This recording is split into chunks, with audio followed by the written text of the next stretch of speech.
Hello friends, कैसे हो आप सब? आई होप बहुत अच्छे से होंगे।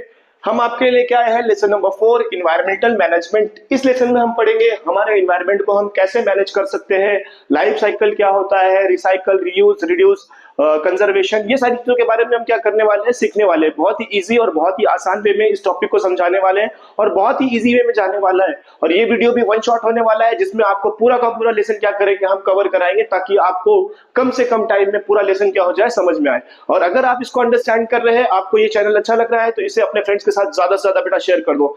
क्योंकि इस चैनल को बनाने के पीछे का जो मोटो है यही है कि हम ज्यादा से ज्यादा बच्चों की क्या कर सके, हेल्प कर सके। तो अगर आप हमारी हेल्प करेंगे तो इस तरह से हम क्या कर सकते हैं, ज्यादा बच्चों तक के पहुंच सकते हैं। अभी हमारा चैनल जो है बहुत छोटे लेवल पर है, अगर आप हेल्प करेंगे तो ये एक दिन बड़े लेवल पर जरूर जाएगा।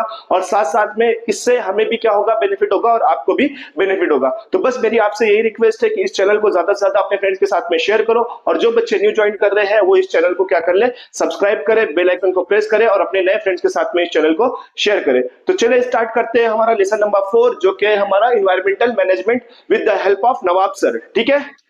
Hello friends. तो आज हम लोग यूज स्टार्ट करने वाले हैं न्यू चैप्टर, जिसका नाम है इन्वायरमेंटल मैनेजमेंट।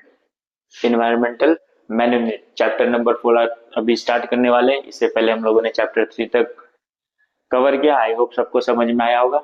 अब न्यू चैप्टर स्टार्ट कर रहे हैं, जिसका नाम है इन्वायरमेंटल मैनेजमेंट। इन्वायरमेंटल मैनेजमेंट में हम लोग पढ़ेंगे इकोसिस्टम क्या होता है, इन्वायरमेंटल कंजर्वेशन क्या है, बायोडाइवर्सिटी हॉटस्पॉट क्या है, इन्वायरमेंट एंड इकोसिस्टम क्या है, और इन्वायरमेंटल मैनेजमेंट हम लोग इन्वायरमेंट को कैसे मैनेज कर सकते हैं। इन्वायरमेंट में पॉल्यूशन जो इंक्रीज हो जाता है, कोई भी अनवांटेड चीज इंक्रीज हो जाती है, उसे कैसे हम लोग मैनेज कर सकते हैं। तो इसी के साथ चैप्टर स्टार्ट करते हैं। सबसे पहला आता है हमारा ecosystem. What is ecosystem? Ecosystem is found by biotic and abiotic factor that and their interaction with each other. Ecosystem किसका कंपोज है? बायोटिक और अबायोटिक फैक्टर का, जो क्या करता है, आपस में इंटरेक्ट करता है एक दूसरे के साथ। अब बायोटिक और अबायोटिक फैक्टर क्या होता है? तो बायोटिक फैक्टर वो फैक्टर होता है, जितने भी लिविंग ऑर्गेनिज्म है सारे आते हैं बायोटिक फैक्टर के अंदर। जैसे प्लांट्स, एनिमल्स, बर्ड्स, इंसेक्ट्स, ये सारे किस में आएंगे? बायोटिक फैक्टर में। अबायोटिक फैक्टर क्या होता है? जितने नॉन लिविंग ऑर्गेनिज्म है या नॉन लिविंग थिंग्स है वो आते हैं हमारे अबायोटिक फैक्टर में। एयर, वाटर, लैंड, सॉइल, ये सारा क्या होता है हमारा? अबायोटिक फैक्टर होता है। तो इकोसिस्टम क्या है? इकोसिस्टम डिपेंड करता है, फॉर्म्ड होता है ये दो फैक्टर से, बायोटिक फैक्टर और अबायोटिक फैक्टर से। ये क्या करता है? एक दूसरे के साथ इंटरेक्ट करता है, और इंटरेक्ट करने के साथ ये बहुत इंपॉर्टेंट रोल प्ले करता है हमारे इन्वायरमेंट। नेक्स्ट आते हैं हम लोग इकोसिस्टम पे। Ecosystem is divided into two types, abiotic component and biotic component. जैसे कि अभी हम लोगों ने आगे पढ़ा, अबायोटिक कंपोनेंट वो कंपोनेंट होता है जो क्या नॉन लिविंग होता है, और बायोटिक कंपोनेंट वो कंपोनेंट होता है जो लिविंग होता है। अबायोटिक कंपोनेंट के अंदर आता है दो factor, physical factor and chemical factor. Physical factor के अंदर आता है air, water vapour, mineral, soil and sunlight. Chemical factor के अंदर आता है carbon and non carbon compound. Next आता है इनऑर्गेनिक सब्सटेंस। इनऑर्गेनिक सब्सटेंस में आता है हाइड्रोजन, ऑक्सीजन। अब ये जो कार्बन और नॉन कार्बन कंपाउंड के अंदर दो आता है, ऑर्गेनिक और इनऑर्गेनिक। तो ऑर्गेनिक कंपाउंड वो कंपाउंड होते हैं जिसके अंदर कार्बन प्रेजेंट नहीं होता है, और ऑर्गेनिक कंपाउंड वो कंपाउंड होते हैं जिसके अंदर कार्बन प्रेजेंट होता है। अब आगे क्या आता है? इनऑर्गेनिक सब्सटेंस क्या है? इनऑर्गेनिक सब्सटेंस के अंदर आता है हाइड्रोजन, जिसके हम लोग बोलते हैं H2, oxygen O2, nitrogen N। इसके अंदर क्या है? कार्बन प्रेजेंट नहीं है। ऑर्गेनिक सब्सटेंस वो सब्सटेंस है जिसके अंदर क्या है? कार्बन प्रेजेंट है। जैसे carbohydrate, carbohydrate is a form of glucose, तो इसके अंदर क्या आता है? C6H12O6। तो 6 क्या है यहाँ पे? C क्या है यहाँ पे? कार्बन है। ठीक है, तो ऑर्गेनिक कंपाउंड वैसा कंपाउंड होता है जिसके अंदर कार्बन प्रेजेंट होता है। नेक्स्ट आते हैं बायोटिक कंपोनेंट पे। Biotic component is further divided into two type, autotrophic and heterotrophic. Autotrophic क्या होता है? ऑटोट्रॉपिक वैसे ऑर्गेनिज्म होते हैं जो क्या करते हैं? अपना खाना खुद बनाते हैं। जैसे प्लांट्स, प्लांट्स क्या करते हैं? अपना खाना खुद बनाते हैं इन अ प्रेजेंस ऑफ लाइट और through a process of photosynthesis. Photosynthesis के फॉर्म में ये अपना खाना खुद से बनाते हैं, इसीलिए से बोलते हैं ऑटोट्रॉपिक। हेटेरोट्रॉपिक वो होते हैं जो अपने खाने को दूसरे के ऊपर डिपेंडेंट रहते हैं। जैसे एनिमल डिपेंड होते हैं प्लांट्स के ऊपर, डिकम्पोजर डिपेंड होते हैं एनिमल्स और प्लांट्स दोनों के ऊपर। अब ऑटोट्रॉपिक में आता है प्रोड्यूसर, प्रोड्यूसर में के अंडर आता है प्लांट्स, प्लांट क्या करता है अपना खाना खुद से बनाते हैं। हेटरोट्रॉपिक के अंदर आता है animal and decomposer. Animal is further divided into consumer, consumer फिर 3 टाइप का होता है, primary, secondary and tertiary. Primary consumer वो होता है जो प्लांट्स को खाता है, सेकेंडरी कंज्यूमर वो होता है जो ये प्लांट ईटिंग एनिमल को खाता है, और टर्सरी कंज्यूमर वो होता है जो एनिमल ईटिंग प्लांट्स को या प्लांट्स को दोनों को खाता है, उसको बोलते हैं टर्सरी कंज्यूमर। नेक्स्ट आता है डिकम्पोजर, डिकम्पोजर के अंदर आते हैं सारे छोटे छोटे माइक्रोब्स जो क्या करते हैं चीजों को डिकम्पोज करते हैं और सॉइल में मिक्स कर देते हैं। तो ये पूरा फ्लो चार्ट हमारा इकोसिस्टम का, ये इंपॉर्टेंट है, इसको अच्छे से पढ़ लेना है। नेक्स्ट है हमारा relationship between environment and ecosystem. Environment और इकोसिस्टम के बीच में क्या रिलेशन है? तो इन्वायरमेंट और इकोसिस्टम दोनों साथ में काम करते हैं। अगर इकोसिस्टम के अंदर बायोटिक और अबायोटिक कंपोनेंट प्रेजेंट है तो ये बायोटिक और अबायोटिक कंपोनेंट इन्वायरमेंट को मेंटेन करेगा। फॉर एग्जांपल अगर इन्वायरमेंट में बायोटिक कंपोनेंट की क्वांटिटी कम हो जाएगी, जैसे अगर बायोटिक कंपोनेंट के अंदर आता है प्लांट्स, एनिमल्स, ये सारे क्या हो जाएंगे, इसकी पॉपुलेशन अगर अर्थ पे इंक्रीज हो जाएगी तो इन्वायरमेंट क्या होगा, डिसबैलेंस हो जाएगा। इसमें जो भी बायोटिक फैक्टर है, कार्बन डाइऑक्साइड, ऑक्सीजन, नाइट्रोजन, ये सारे क्या हो जाएंगे, इंक्रीज हो जाएंगे। अगर इसका अपोजिट होगा तो बायोटिक कंपोनेंट ज्यादा हो जाएंगे और अबायोटिक कंपोनेंट कम हो जाएंगे, मतलब प्लांट्स, एनिमल्स की क्वांटिटी, अमाउंट ज्यादा हो जाएगी और जो अबायोटिक कंपोनेंट है, एयर, वाटर, इसकी क्वांटिटी कम हो जाएगी, तो भी क्या हो जाएगा, हमारे इन्वायरमेंट में डिसबैलेंस हो जाएगा। तो इकोसिस्टम और इन्वायरमेंट दोनों क्या करता है, साथ में चलता है, मतलब बायोटिक और अबायोटिक कंपोनेंट दोनों बैलेंस होके चलते हैं ताकि हमारा इन्वायरमेंट क्या रहे, मेंटेन रहे। इन्वायरमेंट के अंदर जो भी चीजें प्रेजेंट है वो सारे क्या रहे, आपस में मेंटेन रहे। इसलिए लिखा है natural environment consist of atmosphere, air, atmosphere, water, land, living organism, etc. Continuous interaction occurs between biotic and abiotic component. Their interaction are very important. ये interaction क्या होता है, बहुत लाइफ के लिए इंपॉर्टेंट है। अगर ये इंटरेक्शन साथ में ना हो तो हमारे इन्वायरमेंट की चीजें क्या हो जाएगी, इन्वायरमेंट की चीजें डिसबैलेंस हो जाएगी, जिस कारण से हमारा पूरा इकोसिस्टम या पूरा इन्वायरमेंट डिसबैलेंस हो जाएगा और प्रॉब्लम्स बहुत सारी क्रिएट हो जाएंगी।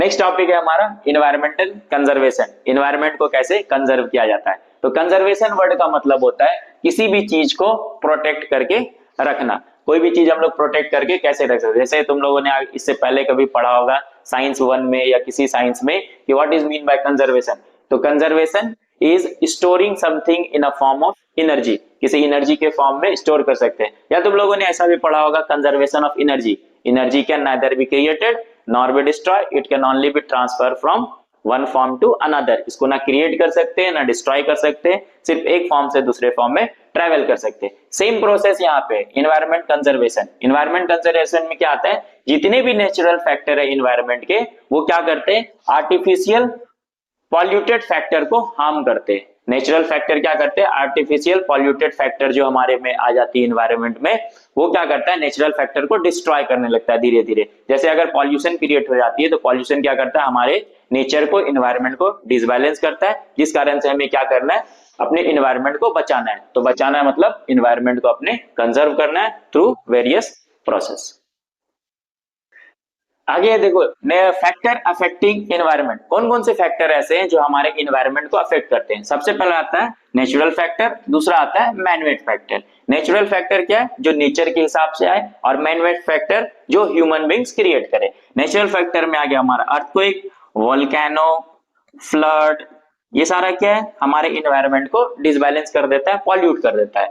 मैनमेड फैक्टर में आ गया डिफॉरेस्टेशन, बॉम्ब एक्सप्लोजन या फिर वॉर, ये सारा क्या करता है, हमारे इन्वायरमेंट को और इकोसिस्टम को डिस्टर्ब कर देता है। इधर पे जैसे ये डायग्राम हमारी दी गई है, फॉग एंड पॉल्यूशन। जो भी पॉल्यूशन क्रिएट होता है is a broad concept. Pollution क्या है, ब्रॉड कॉन्सेप्ट है। ये क्या करता है, हमारे एयर को, वाटर को, साउंड, सॉइल, ये सारे को पॉल्यूट करता है। मतलब क्या है, ये सारे चीजें मिलके एयर पॉल्यूशन क्रिएट करती है और क्रिएट करने के बाद हमारे इन्वायरमेंट को डिस्टर्ब कर देती है। तो एज ए स्टूडेंट या एज ए ह्यूमन बीइंग और एज ए इंडियन, हमारा ये रिस्पॉन्सिबिलिटी है कि हमें इस इन्वायरमेंट को कंजर्व कराना है और इसे बचाना है। नेक्स्ट है need of conservation of environment conservation. हमें इन्वायरमेंट को क्यों बचाना है। तो इन्वायरमेंट क्या है, हमारा एक इंपॉर्टेंट फैक्टर है जहां पे सारे अबायोटिक और बायोटिक कंपोनेंट आपस में रहते हैं। Generally public is not aware about the rules of environment conservation. There should be a large scale participation in the of the people in environment conservation.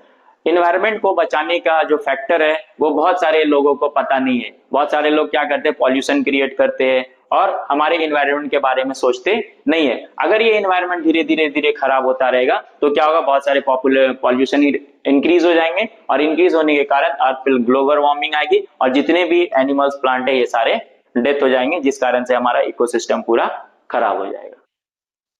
Next, environment conservation our social responsibility.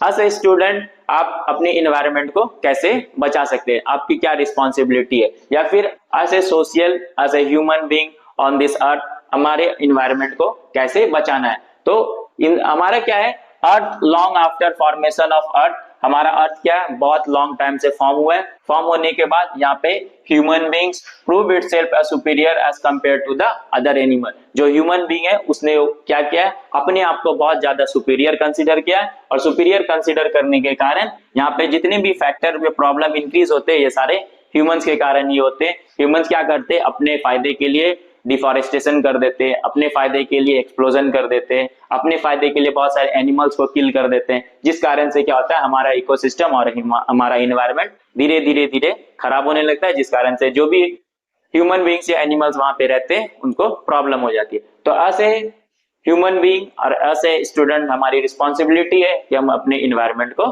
Conserve करें, बचाएं। Next है story of Jadav मुलाय। Jadav मुलाय क्या थे, जादव मुलाय एक आसाम के रहने वाले थे। इनका जन्म 1963 में हुआ था और इन्होंने वर्क करना स्टार्ट किया था at age of 16 years in a forest department में। ये 16 ईयर के एज में काम करना स्टार्ट कर दिया था। इसने ये देखा था कि बहुत सारे स्नेक्स जो है वो फ्लड के कारण मर रहे थे। क्यों? क्योंकि रिवर में बहुत सारे फ्लड आ गया था, बहुत सारे केमिकल्स उसमें डिसॉल्व हो गए थे, क्योंकि वहां पे ज्यादा प्लांट्स नहीं था, जिस कारण से बहुत सारे स्नेक्स मर रहे थे। फिर क्या किया, मुलाय प्लांटेड 20 बैम्बू ट्री। मुलाय ने क्या किया, 20 बैम्बू ट्री को प्लांट किया और इन 1979 गवर्नमेंट फॉरेस्ट डिपार्टमेंट ने उसे एक प्रोजेक्ट दिया कि उसे 200 हेक्टेयर पे प्लांट्स लगाना है। तो उसने इस प्रोजेक्ट को एक्सेप्ट किया और एक्सेप्ट करने के बाद वो प्लांट लगाना स्टार्ट किया। जब वो प्लांट लगाना स्टार्ट किया तो उसने 200 से ज्यादा लगा दिया। कितने पे? 1360 एकड़ पे प्लांट लगा दिया, जो कि बाद में बहुत बड़े फॉरेस्ट में कन्वर्ट हो गया और इस फॉरेस्ट का नाम रखा गया मुलाई जंगल। और इसी फॉरेस्ट के कारण, इतने प्लांट्स लगाने के कारण उसे एक नोबेल प्राइज मिला जिसका नाम है पद्मश्री अवार्ड। उसे एक पद्मश्री अवार्ड दिया गया और मुलाई ने एक सेंटेंस बोली, क्या, if a person decide he can change a world, मतलब लिखा है but a single person if determine can establish a new forest. उसने ये बोला कि अगर एक इंसान डिसाइड कर ले तो पूरी जगह को फॉरेस्ट में कन्वर्ट कर सकता है। नेक्स्ट है हमारा इन्वायरमेंट कंजर्वेशन एंड बायोडायवर्सिटी। ये मोस्ट इंपॉर्टेंट है, ये आता है। अब क्या है इन्वायरमेंट कंजर्वेशन, जैसे कि अभी हमने बताया इन्वायरमेंट कंजर्वेशन का मतलब क्या होता है, हमें अपनी इन्वायरमेंट को बचाना है। कैसे बचाना? पॉल्यूशन से बचाना और भी कोई अदर फैक्टर है जो हमारे इन्वायरमेंट को डिग्रेड कर रहा है उससे हमें बचाना है। नेक्स्ट आता है हमारा बायोडायवर्सिटी। बायोडायवर्सिटी क्या होता है? बायोडायवर्सिटी एक प्रोसेस होता है जिसमें कोई भी लिविंग ऑर्गेनिज्म एक जगह से इवॉल्व होती है और इवॉल्व होकर बहुत सारे जगह पे फैल जाती है। अब ये इवॉल्व होना और बहुत सारे जगह स्प्रेड होने का प्रोसेस अलग अलग है। इसमें 3 प्रोसेस होता है, एक होता है जेनेटिक डाइवर्सिटी, स्पेसीज डाइवर्सिटी और इकोसिस्टम डाइवर्सिटी। जेनेटिक डाइवर्सिटी में क्या होता है, इसके जो स्पेसीज होते हैं उसके जेनेटिक डाइवर्सिटी के, वो अपने जीन्स के हिसाब से एक जगह से दूसरे जगह डिस्ट्रीब्यूट हो जाना, फैल जाना। जैसे एग्जांपल है, each human being is different from other, possibility of wiping out the species arise if there is decrease in the diversity। अगर इंसान की पॉपुलेशन डिक्रीज होने लगेगी तो इंसान की भी डाइवर्सिटी क्या हो जाएगी, धीरे धीरे कम होने लगेगी। नेक्स्ट आता है हमारा स्पेसीज डाइवर्सिटी। स्पेसीज डाइवर्सिटी में क्या है, ये एक सिंगल स्पेसीज एक जगह से पूरे जगह डिस्ट्रीब्यूट होता है। इसमें आता है innumerable species of organism occurs in the nature, वैसा ऑर्गेनिज्म जो हमारे नेचर में लेकिन कभी हमें फायदा करता है और हमें नुकसान करता है। मोस्टली इसके अंदर आता है माइक्रोब्स। माइक्रोब्स क्या करता है, जहां भी जाता है अपनी एक सिंगल स्पेसीज को ही हर जगह फैला देता है। नेक्स्ट आता है हमारा इकोसिस्टम डाइवर्सिटी। इकोसिस्टम डाइवर्सिटी क्या है, वहां के हैबिटेट के हिसाब से अपने आप को चेंज कर लेना। कुछ ऐसे बर्ड्स और प्लांट्स होते हैं, क्या करते हैं, अपने हैबिटेट के हिसाब से, अपने रहने के हिसाब से उस इन्वायरमेंट को चेंज कर लेते हैं। तो वो आता है हमारा इकोसिस्टम डाइवर्सिटी के अंदर। नेक्स्ट आता है हमारा सेक्रेड ग्रुप्स। सेक्रेड ग्रुप्स क्या होता है, तो forest is conserved in a name of god and considered to be sacred is called a sacred group. कुछ लोगों का मानना है, या बहुत लोग ऐसा कंसीडर करते हैं कि फॉरेस्ट को एज अ गॉड अपने आप को एक्सेप्ट करते हैं, और एक्सेप्ट करने के कारण उसे ही बोला जाता है, उसी एक्सेप्टेंस को, उसी फॉरेस्ट को बोलते हैं सेक्रेड ग्रुप्स। ये क्या होता है, ये एक तरीके का सेंचुरीज है जो क्या करता है, हमारे इन्वायरमेंट को बचाता है और हमारे इकोसिस्टम को बहुत ज्यादा फायदा देता है। मोस्टली ये सेक्रेड ग्रुप्स फाइंड होता है कहां, वेस्टर्न घाट ऑफ इंडिया में। इंडिया के वेस्टर्न घाट में ये सेक्रेड ग्रुप्स पाए जाते हैं। ये जो डायग्राम है, 4 डायग्राम, ये मोस्ट इंपॉर्टेंट है, ये पेपर में आता है और इसकी डायग्राम दी रहेगी, आपको इसका नाम लिखना है। सबसे पहला क्या है हमारा, waste management, waste management. Next क्या है, ग्रीन एनर्जी।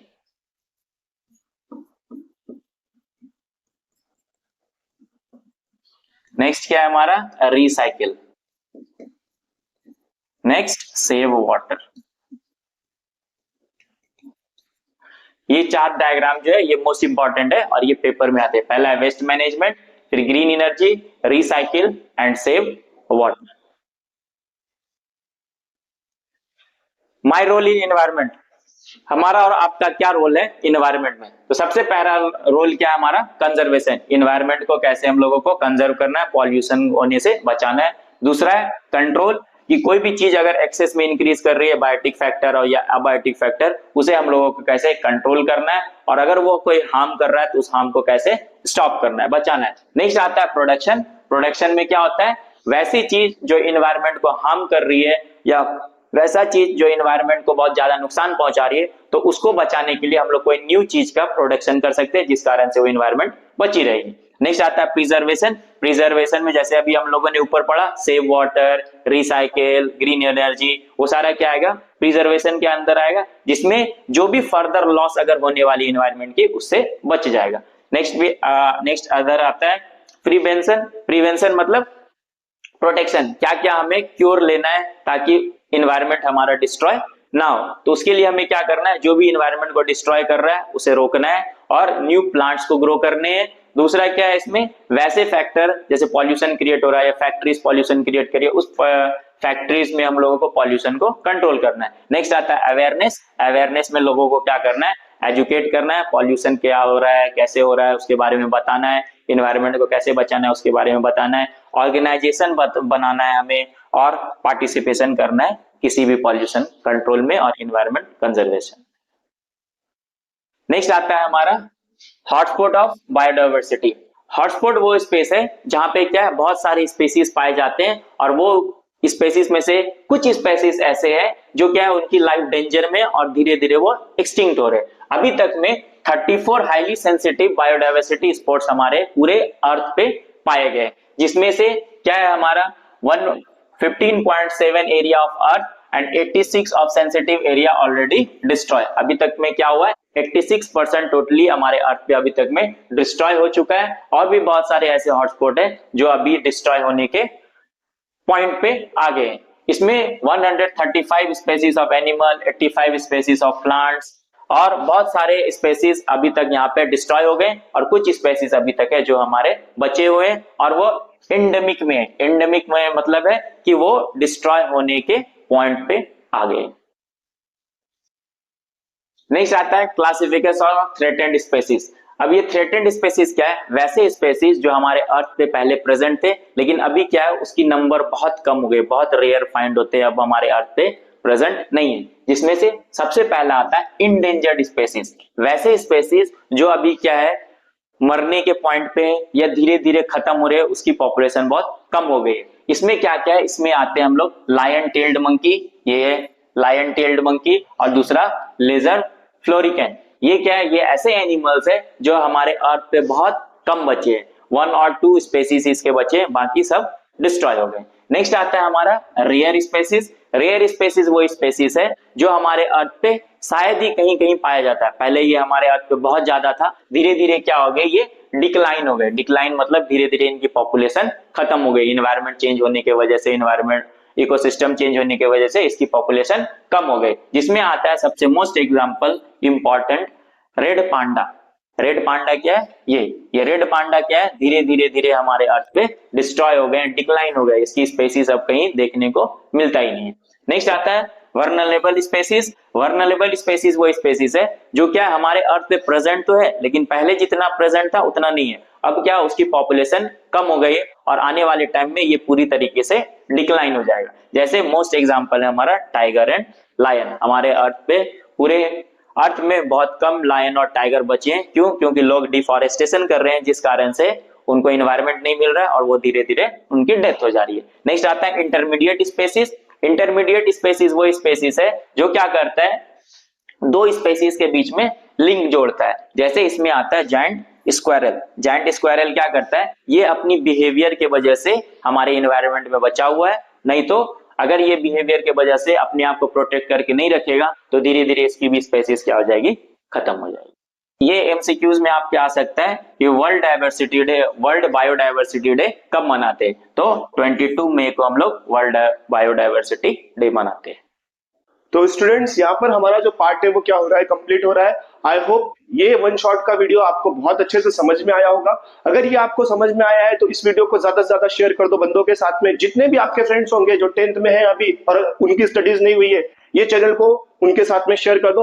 डेफिनेटली उनकी क्या हो जाएगी, अच्छे से अच्छी स्टडी हो जाएगी और कम से कम टाइम में हो जाएगी। बस आपको हमेशा पॉजिटिव सोचना है कि अगर मेरा भला हो रहा है तो मेरे फ्रेंड का भी क्या होना चाहिए, भला होना चाहिए। तो इस थिंकिंग के साथ, इस सोच के साथ अपने फ्रेंड की क्या करो, हेल्प करो और इस चैनल को ज्यादा से ज्यादा अपने फ्रेंड्स के साथ में शेयर करो। और मेरी रिक्वेस्ट है कि जो बच्चे न्यू ज्वाइन कर रहे हैं वो चैनल को सब्सक्राइब करें, बेल आइकन को प्रेस करें और अपने न्यू फ्रेंड्स के साथ में इस चैनल को ज्यादा से ज्यादा शेयर करें। तो मिलते हैं हम लेसन नंबर 5 में, तब तक के लिए आप हमारे साथ में ज्वाइन रहे। Thanks for watching.